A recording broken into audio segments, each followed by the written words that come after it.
News हट, भारत की खबरें सच्चाई के साथ। लाडली बहन योजना पर क्या है सीएम फडणवीस का नया प्लान, बजट सत्र से पहले कर दिया ऐलान।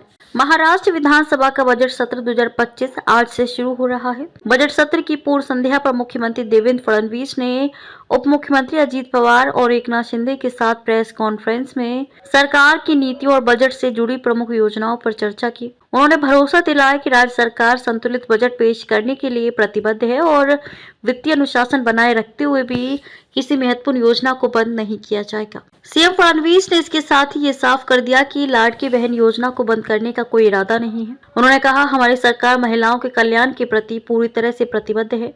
इस योजना को जारी रखा जाएगा, लेकिन इसमें उन्हीं लाभार्थियों को शामिल किया जाएगा जो नियमों के अनुसार पात्र हैं। यह बयान इसलिए अहम है क्योंकि विपक्षी दल महाविकास अघाड़ी एमवीए सरकार पर इस योजना में कटौती करने का आरोप लगा रहे थे। फडणवीस ने विपक्ष की नटकलों को खारिज करते हुए स्पष्ट किया कि सरकार इस योजना को और मजबूत बनाने पर काम कर रही है। पहला बजट सत्र क्यों इतना अहम? मुख्यमंत्री ने कहा कि ये नवगठित सरकार का पहला बजट सत्र होगा जो पूरे 4 हफ्तों तक चलेगा। इस दौरान कई अहम चर्चाएं और विधेयकों पर निर्णय लिए जाएंगे। बजट सत्र में क्या क्या होगा खास? 8 मार्च को अंतर्राष्ट्रीय महिला दिवस के अवसर पर मराठा महारानी अहिल्याबाई होलकर की 300वीं जयंती पर विशेष चर्चा होगी। संविधान पर 2 दिवसीय चर्चा होगी जिसे अमृत महोत्सव के तहत आयोजित किया जाएगा। 5 महत्वपूर्ण विधेयकों पर बहस होगी जिनमें नए विधायकों की भी सक्रिय भागीदारी सुनिश्चित की जाएगी। मुख्यमंत्री देवेंद्र फडणवीस ने बताया कि बजट को संतुलित बनाए रखने के लिए सरकार वित्तीय अनुशासन का पालन कर रही है, लेकिन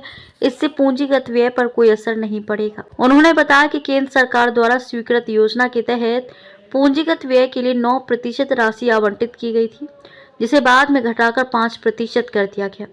ऐसे में संबंधित विभागों को प्राथमिकताओं के आधार पर खर्च करने को कहा गया है। हाई सिक्योरिटी रजिस्ट्रेशन प्लेट और सोयाबीन खरीद पर सफाई। इस प्रेस कॉन्फ्रेंस में high security registration plate HSRP पर भी सवाल उठे। फडणवीस ने स्पष्ट किया कि महाराष्ट्र में इसकी कीमत अन्य राज्यों की तुलना से कम है। उन्होंने कहा कि अन्य राज्यों में जीएसटी और इंस्टॉलेशन शुल्क अलग से लिया जाता है, जबकि महाराष्ट्र में ये कीमतों में शामिल है। विपक्ष ने किया टी पार्टी का बहिष्कार। इस प्रेस कॉन्फ्रेंस से पहले सत्तारूढ़ दलों ने विधायकों के लिए टी पार्टी का आयोजन किया था, जिसमें परिषद मामलों के मंत्री चंद्रकांत पाटिल, जल संसाधन मंत्री गिरीश महाजन, पर्यटन मंत्री शंभुराज देसाई, मत्स्य पालन मंत्री नितेश राणे, ओबीसी कल्याण मंत्री अतुल सावे, परिवहन मंत्री प्रताप सरनाईक और आदिवासी विकास मंत्री अशोक उइके समेत कई मंत्री शामिल हुए। हालांकि महाविकास अघाड़ी एमवीए ने इस पार्टी का बहिष्कार किया और सरकार पर राज्य में विफल शासन का आरोप लगाया। महाराष्ट्र सरकार इस बजट सत्र को सफल बनाने और राज्य की वित्तीय स्थिति को मजबूत करने के लिए पूरी तरह तैयार है। सीएम फडणवीस ने स्पष्ट किया कि लाडली बहन योजना समेत किसी भी प्रमुख योजना को बंद नहीं किया जाएगा, बल्कि जरूरतमंदों को इसका पूरा लाभ मिलेगा। अब सभी की निगाहें 6 मार्च को पेश होने वाले बजट पर टिकी हैं, जिससे राज्य की वित्तीय प्राथमिकताओं का सही आकलन किया जा सकेगा।